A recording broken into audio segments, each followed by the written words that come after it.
Magandang araw sa inyong lahat! Ngayon ay tuturuan namin kayo kung paano magluto ng sinigang na Baboy!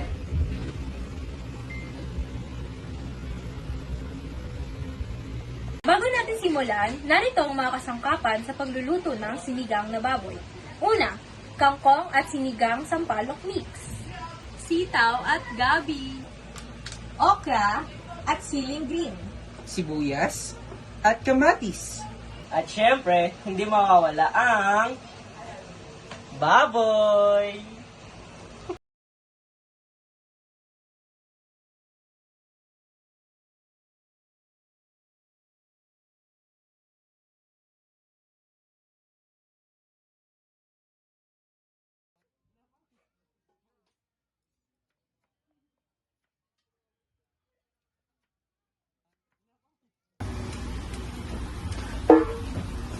Hintayin natin na uminit ang ating sibuyas.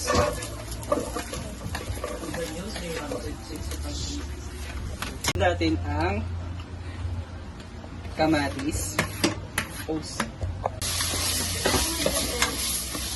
Isusunod natin ang malinis na baboy.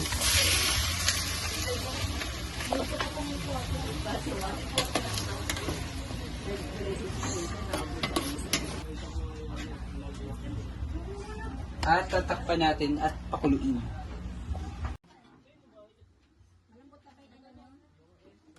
Para lumalambot na po lahat.